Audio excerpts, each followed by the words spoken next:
If you have ever wondered how much your business is worth, you will find enjoyment in listening to this podcast. I think that every small business owner at some point has wondered if and when they are going to sell their business. Or perhaps you're on the other end. Maybe that you have aspirations of growing your business through the acquisition of buying other companies. This podcast is about the topic of how to sell your business, how you can find a buyer, how to evaluate how much your business is worth. And from a fourth-generation businessman who sold his family's company, he is going to talk about some of the strains and stresses on doing business with family. Now, on to the podcast.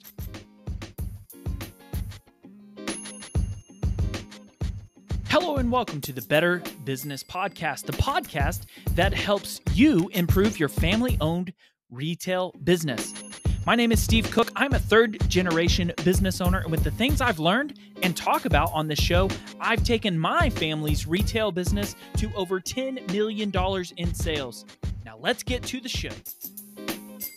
Hello and welcome to another episode of the Better Business Podcast. I'm your host, as always, Steve Cook. And today my guest name is Hank Bockus. He is currently the founder and CEO of Bockus Consulting Business Brokerage. He got his experience originally as the president of Gordon White. At Gordon White, his company received numerous national awards, including Entrepreneur of the Year, Young Retailer, and Top Hardware Store in Oklahoma. After the sale of his business, in 2018, Hank started Bockus Consulting, which is a business brokerage firm that helps maximize clients' after-tax proceeds from the sale of privately held businesses so they can have the freedom to pursue their passions in the next season of life. From his experience selling his family's business, Hank parlayed his expertise to now helping others painlessly and profitably sell their privately owned business. If a person had dreams of selling their business, how much time should they spend preparing in advance for that? Is this something that you can decide to do 1 week and start the process of selling your business almost like a house? Or is this something that you need to have on your mind mentally and financially and all those things way, way beforehand? Yeah, great question. And I think, you brought up the point, is it like selling a house? It's nothing like selling a house. And I think as far as the terms are concerned, sometimes business owners kind of think it's like that. You market, you sell, there's contracts, there's due diligence, but, it's nothing like that. For my own experience, it took over 10 years to get the business in a place that was truly sellable. And I think the thing that everybody needs to do is just be thinking about the exit. And by doing things that can make your business better as you prepare for the exit, it might allow you to enjoy the business more, make it to where it's making more money, and therefore you don't sell it, which is fine. But at least you do need to be spending time working on the business, specifically thinking about the exit, so that you are prepared. It doesn't have to be something that you spend every waking hour of your business day. You can't. We have a lot of plates to juggle. But it does need to be something that you consider, and there are things that you can do to get prepared. However, depending on your situation, it can take more time. Like I said, it took me, over 10 years.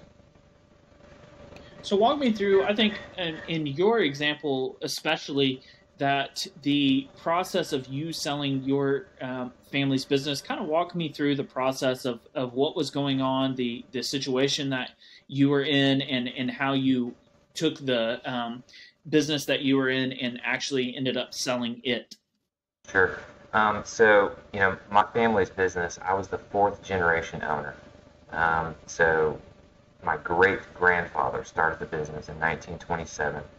We were 92 years old when we sold. And, I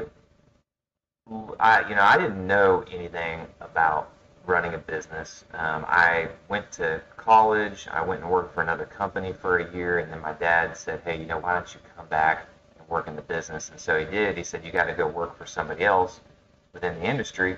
And so I did that, came into the business, and so, I considered myself the SOB in the company. I was the son of the boss. And everybody's looking at you like, watching. And so I wanted to earn and prove my merit and work harder than anybody else. And so, some good habits and some bad habits were started by doing that. I got to a point where I knew I needed help. And the best thing that I did, over those 10 years was I hired 2 coaches. I needed help. One helped me in leadership, and one helped me specifically improve my business. Inventory, margins, cash flow, AR, customer concentration, all those things that I could literally do and work on. Those all made my business better. They made it more enjoyable. I worked myself out of the job. We hired great people. I got to the point where I knew the business had grown so much, double-digit sales growth over multiple years. We were profitable. And, one of the things that I realized was, I've taken this as far as I can. In order to grow it exponentially, it was going to require more capital. I was going to have to go out and get a loan, and that just wasn't something that I was willing or wanted to do at that time in my life. So I'm not old enough to retire, and it isn't something that I wanted to just say, oh, I'm done. So I wanted to find a strategic partner that could take my assets and my company and their assets and combine those together and make the 2 companies better. And that's what happened. The company that operates my business, they're doing a better job than I am. They are taking it and they've grown it even larger than what we had. And so that to me is like the perfect exit scenario. The business is still operating, it's still strong. The company that bought us was like 120 years old at the time. So, being 92 years old, we were young. And so, there were specific things that we did to get me in a position to do that. Walk me through, we've talked about it before, but I forget how many locations you guys had. And this is a old school kind of retail. Lumber is the predominant driver of the business. But how many locations did you guys have? And if you don't mind, kind of sharing like some of the, maybe not financials, but just like how big of a business was it? Yeah, sure. We had 6 retail locations. We had a corporate office in Oklahoma City. So my office was in Oklahoma City. We had 6 people that worked in my office that did centralized everything, inventory, payroll, HR, that. The 6 locations were what sold and drove sales. We had 47 employees at the time. We had, probably 24 trucks and semis out on the road running, CDL drivers. We were doing just over $10 million in total top-line revenue. It's a high volume business and a low margin.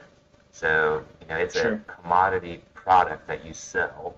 So, you make money when you buy cheap and sell high, and the pricing is not. You don't really dictate the pricing. You have to follow the market. And so, we were coming off, in Oklahoma, we had strong new housing starts, that played a huge part. Strong commercial construction, that played a huge part. Strong oil and gas, that played a huge part. So one reason why you exit, just one of the few reasons, is your business is at the top. And I think that's, you don't know, you don't crystal ball know, but that's what happened with us. If somebody came to you and just said, hey, I don't know if I want to sell my business or not, and asked your advice, what would you say to that person that isn't sure? Yeah, great question. So once I sold, Steve, I started to look and I wanted to investigate, like, how does this actually play out? Like what I just went through. And, my dad's friends who were 65 plus years of age, owned businesses, who didn't have kids in the business. That was what used to happen. You and I are a rarity. We come up into the business now, and you just don't have children that take over from the parents like you used to. So, I started to look, and I found that it's hard to really quantify this, but somewhere between 7 and 25% of privately held businesses that are for sale actually sell. So it's a super small percentage that actually sell. So I was like, well, what happens? And why is that? Is it because most people just close their business down at some point once they want to retire, basically? Yeah, so majority, what happens is they close. So they, like what you said, they haven't worked on their exit strategy. So that's the biggest percentage of that, 70, 75% they close. There is a percentage that gets taken over by children. And then the other is employees become owners. So there's somebody within the business that steps in and buys the business from the existing owner. So it's such a small percentage. Why is that? You got 10,000 baby boomers in the U.S. that are turning 65 every day. And those are the small business owners. And so as they turn 65, as they gray out, what are they going to do? What's their plan? And so, there's something that says about 78% of business owners have no idea the enterprise value of their business, meaning what somebody would be willing to pay for it today, and they have no exit plan. And so, again, those are things that we want to do to help our clients, think about, prepare for, and then go find those buyers. So, to your question, I think the original question is, as I started to look, and based on my experience and then my experiences of helping broker businesses, there are 4 questions that a buyer is going to ask. And I've quantified these, that it doesn't matter if you're buying a $50 million purchase or a $50,000 purchase. These 4 questions are the same regardless of any size. So the first question that a buyer is going to ask is, if your business is so good, why do you want to exit? So as a business owner, you have to clearly, meticulously articulate why you want to exit. And if you can't, then I tell people to pause. You need to be able to tell me why you are looking to exit, because the motivation for the seller is more important than price and terms in my book. So that's the first question that the buyers ask. Second question they're going to ask is, what's the growth potential? Tell me that there is still a little meat on the bone here, that we can go out and take this business that's doing X and grow it to Z. Because I tell every business buyer, when I meet with them individually, what are you going to do to grow the business? And if they can't quantify that, then I also tell them they need to hit pause, because you have to grow the business. So the third question is, how much money does it make? That is vital, right? I mean, that is the number one reason why businesses are acquired, because of the financial performance. In the last 2 years, I've looked at why buyers are acquiring. So the first reason is financial. They're looking to make an investment that's going to give them a return.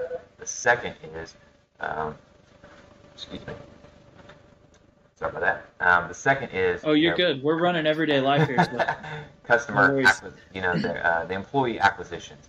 So obviously, in today's world, labor is hard to come by. So, being able to buy a business that has motivated employees that know what their job is vital.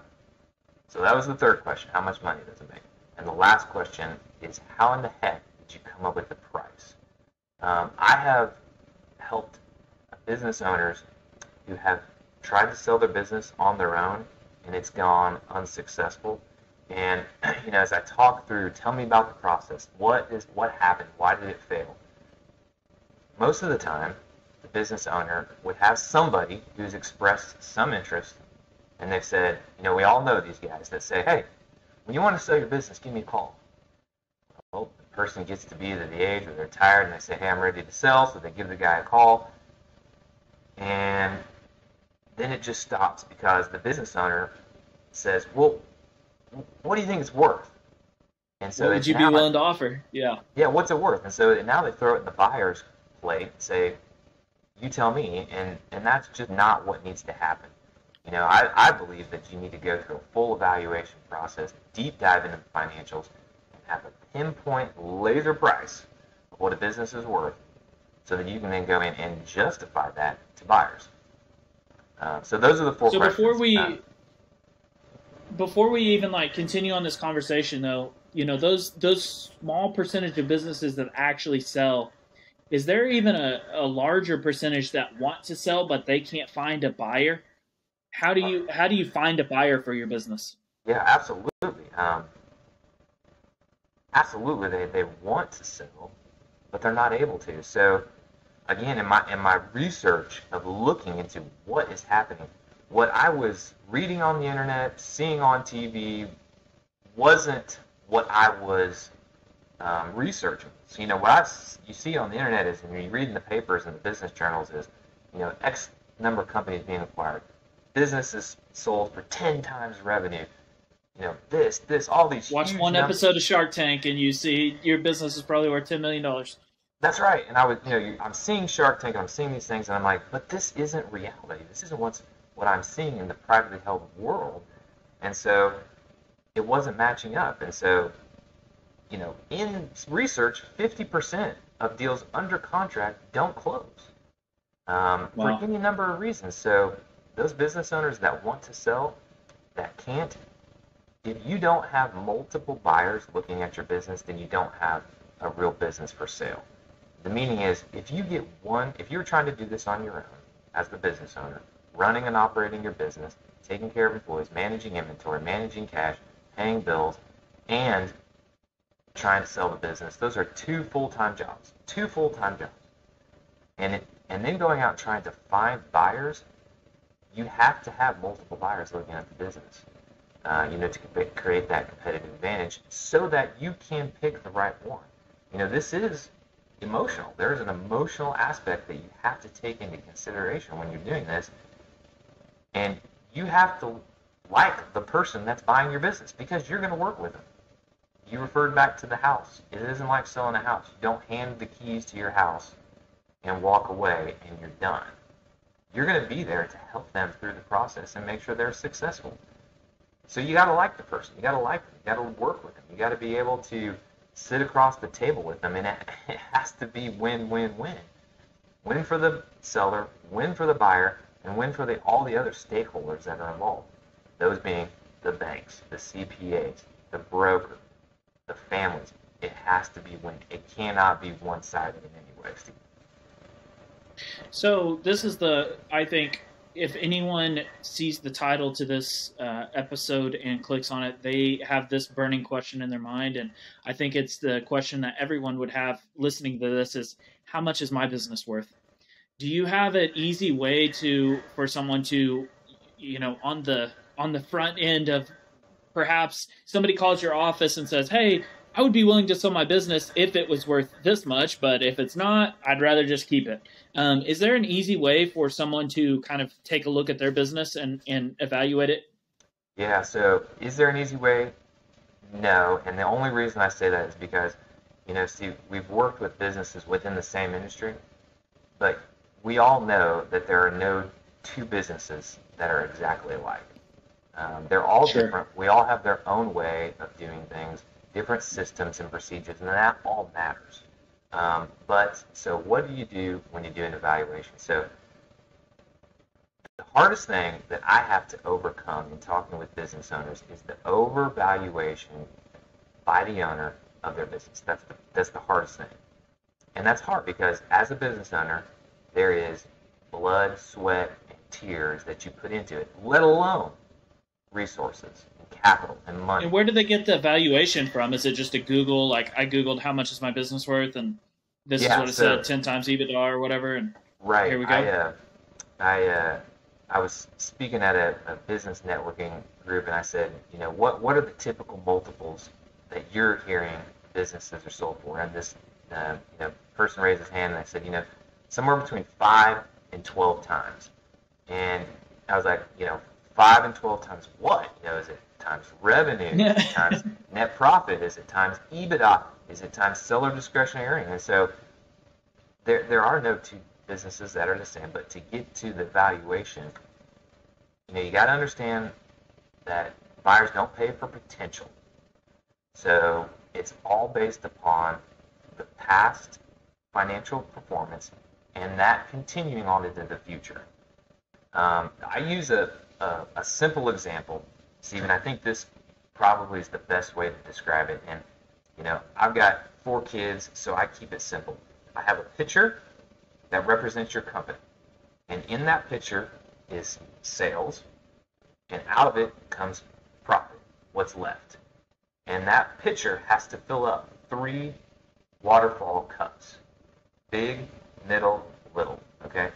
So that pitcher has to overflow into the first cup, which is, in order to sell your business, the first thing that has to be done for the sale price to work, the profit overflowing has to pay for the principal and interest of the debt to borrow the money to buy the business.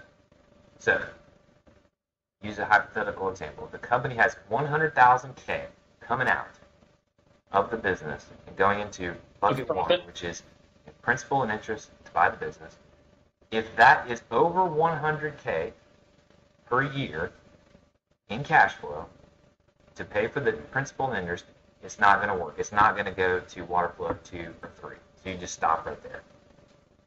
If that's 50K, you've been able to fill up bucket 1, and now you go to bucket 2.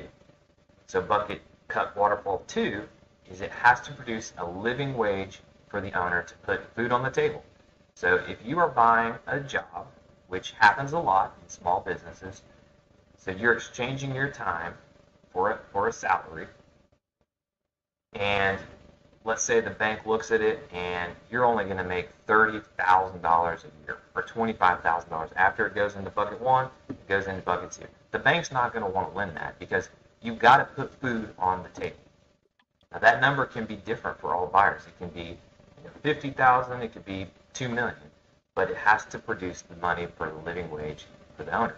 So that's the waterfall 2. The last waterfall is, I think, one of the most important where business owners forget, and that's third-party financing.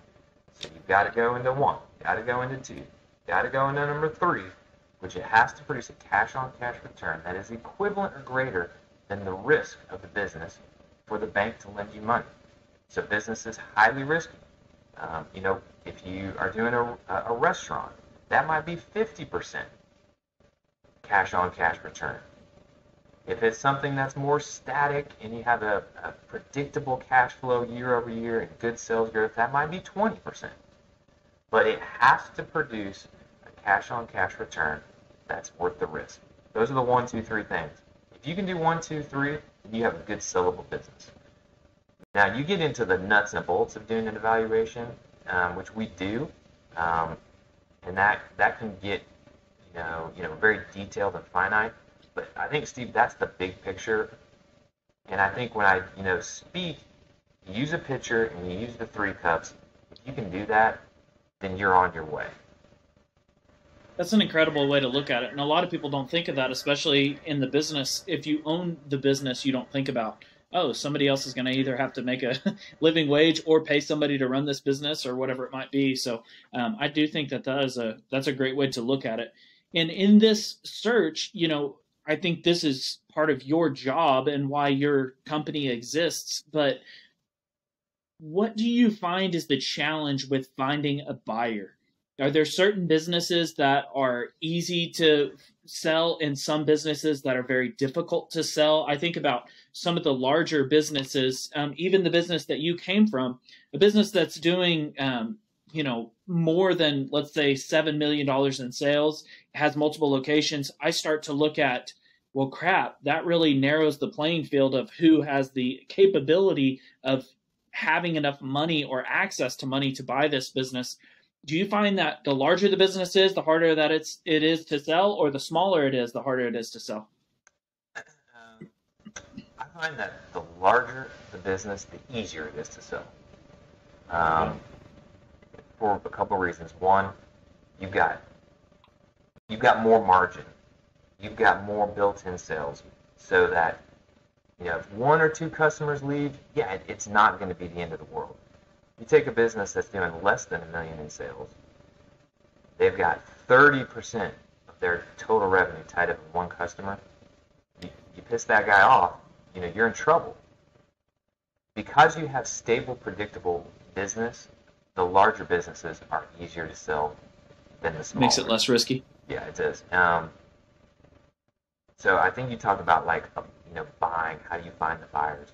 Well, one, you've got to have 20% down to make the purchase. The SBA, who does majority of these business loans, will loan at a rate that's higher than that loan to rate value. But I tell people, be prepared to have 20%. So if you want to hypothetically buy $1 million business, you need to have 200K. And that can be within your business, that can be individually, but you got to have that 20%. You got to know or have some understanding of the industry. So, like you say, I don't have any knowledge of civil engineering. So if I see a civil engineering business and I'm a buyer and the numbers look great, and the sales are perfect, the location's perfect, everything about it is great. I don't know anything about civil engineering. That's not a business that I should even look at acquiring. So you have to have some knowledge or understanding of the business. You don't have to know every aspect because the owner is going to stay and transfer that knowledge that's in their head to you, but you do have to have some understanding. And then last, you do have just to have business savvy to be able to put down on paper how you're going to grow the business. Because the SBA is going to want to know that. They're going to want to see your thoughts, your projections on how you're going to take this and grow it. So that's what you got to do. You got to look at those things in order to find the buyers that are going to really fit. I don't do any speculative buying, like you mentioned Shark Tank. When somebody comes to me and says, "Hey, I've got this idea. I know it's a million, or I've even had some people say it's $1 billion idea." Buyers don't pay for potential. They don't pay for potential. They're going to pay for past financial performance and seeing that going on into the future. And then they're going to verify your claims. So make sure that your I's are dotted and your T's are crossed. My business, we had over $2 million in inventory. I work with business owners that haven't counted their inventory in 20 years. Wow. We counted inventory every day, because I wanted to know at the drop of a hat or push of a button exactly what my inventory is. And so did the banks. And so when a business owner hasn't counted their inventory in 20 years, and you're telling me you have 500,000, and I walk through the business and I said, there's no way. You don't have 500,000 here. Just preparing the inventory, counting, making sure your records are accurate is all part of the process to make sure that you have a sellable business. Yeah. Now, what about, I think about with family and retail businesses, that's a huge portion of, a large percent of businesses have a family member involved in the business, whether they just work for a family member or their partner in the family. And that is the world that you and I both have been involved in. Talk to me about, have you worked with any businesses that is selling from one family member to another? And is that something that needs to be formal, or is that something that you would recommend? Is there any tricks or advice that you would give to someone that perhaps their parents run a very successful business, or their grandparents or their aunt or uncle, whatever it might be, and they want to purchase that business? Do you have any advice around that? Yeah, so I've had two scenarios that just recently happened.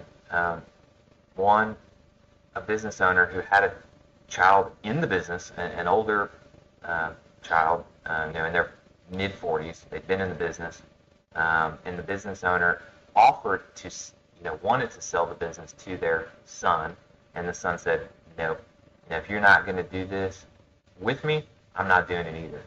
So they contacted me, and we sold the business. And so the son was in the business, working as an employee, but just chose because that isn't what their heart was set on. So that was the first. The second one is just recently worked with a father-son, very successful business, and did an evaluation. So the son wanted to buy the father out.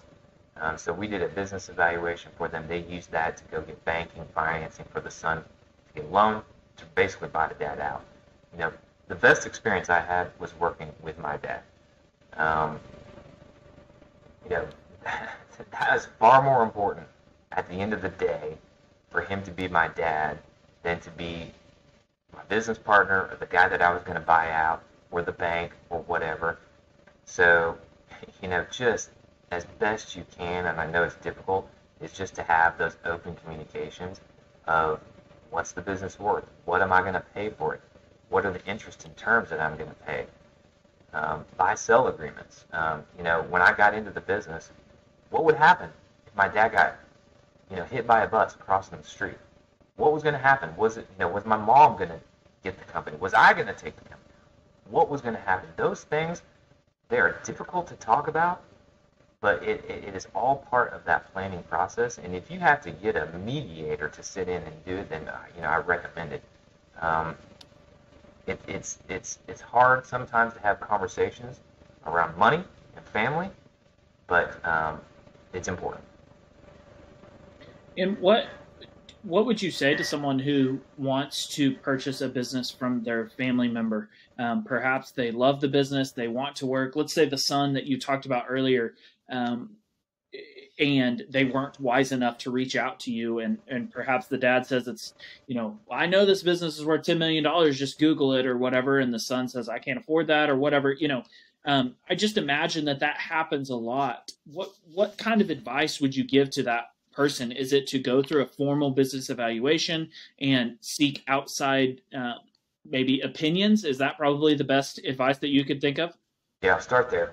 Get expert advice, whether that's through the business evaluation for an attorney, setting up buy-sell agreements. Get expert advice. That's definitely important. If there's conflict arising in the purchase price, what's going to happen is, you're going to get in a business evaluation, and somebody's going to be happy, somebody's going to be mad. If the business comes in what you think is below the value, then the owner is going to be upset. If it's over high, then the buyer, the child, is going to be upset because they just don't know. The easiest and best way for a child to take over a family business is through owner financing. And that's what I did. I didn't go to the bank and borrow money to buy my dad out. We set up terms, payments, interest, and I paid him out. And again, I wasn't using the pitcher bucket analogy, but I knew here's what our company did, here's what profit I could expect to make, and therefore I can portion off a piece of every year of payments to make to my dad to buy the business. And so that's what we did, and that's how I did it. And it's the easiest to do within a family business. And usually you're dealing with probably the best buyer because they know the industry, they know how the business works, the customers work. And my dad wanted to sell to me. He wanted to, because by that point, he needed me to be in the business. He was stepping out and wanting to be an advisor and not be daily active. And so he wanted me to succeed and to buy the business. And I remember when he bought the business from his dad in the 70s, I think he said he paid 18% interest rate when he bought his dad out. And so, when we sat down, we had an attorney, and we wrote up the contract, and it was legal, it was binding. And I remember him saying at the time, he's like, I think 8% seems fair, of an interest rate. And I thought, wow, that seems pretty high. But I couldn't go out and borrow money from a bank. So yeah, I had, it's the best deal you could have come up with. Yeah, that was my option. Yeah. And I guess kind of just final question, this podcast, my vision for this podcast is to talk to somebody that's in a family business, and especially a family retail business. And, it's rare that you have a guest on that checks all of those boxes. Sometimes they're in a family business, but it's not retail, or sometimes they're in a retail business, but it's not a family. And so I can't help but ask you this as a final question. What advice would you give someone that is working with family? What is something that you feel that you have done really well? And on the flip side, what is something that you feel like you've done really bad?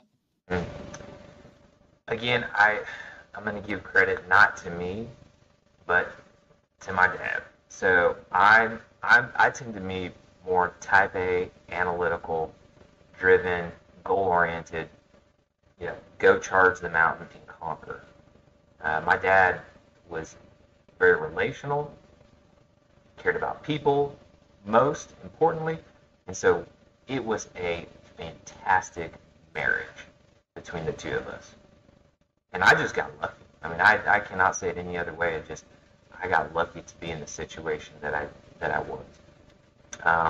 You know, I believe in Oklahoma. I believe that, I've lived in Dallas and Tulsa, and I believe that Oklahoma City is the best place to work, and therefore these businesses that we go in and shop at and support that are locally owned need to survive, need to thrive for the next 100 plus years. That's what we have to do, and so that's why I do what I do to make sure that the businesses succeed for the next generation. In order with working with family businesses, it's difficult, it's challenging. As best as you can, put yourself in a position to where you're not going to be taken out by Amazon. You've built a moat that protects you. I sold lumber, plywood. I knew that that wasn't going to be shipped via Amazon delivery trucks. We had Home Depots and Lowe's that we competed against, but that wasn't our primary competition. So finding that way to make your moat around your business deeper, wider than anybody else. Get advice, get help. Like I said, get coaching. Reach out and get a mentor. Everybody needs a mentor. And my dad and I, we would do 2 times a year, step out of the business and talk about the business. And those were so vital. Those were where the important things were discussed. That's where we talked about me buying, and that's where we talked about expansion and about growth and eventually about selling. So as best you can, that would be the simple advice, as I would say, is carve out time to go meet. I've met with business owners that are looking to sell, and as we talk, and I say, when was the last time you took a vacation? And they're like, oh, we're so busy, I haven't been able to take a vacation. I'm like, you need to. You've got to get away. You've got to step away to work, on the business and not in it. So that's my advice. I don't have the magic bullet answer of what business owners, retailers need to do, but there's just those fundamental things that we all know need to happen, and then it's just executing on it. Have the initiative to do it. Well, thank you for being on today. If anyone has any interest in having your business evaluated or having a conversation around buying a business or selling a business, Hank is the man with the plan, and I'll have his website in the show notes below. Hank, thanks again for being on. Thank you. Thanks, Steve. I enjoyed it.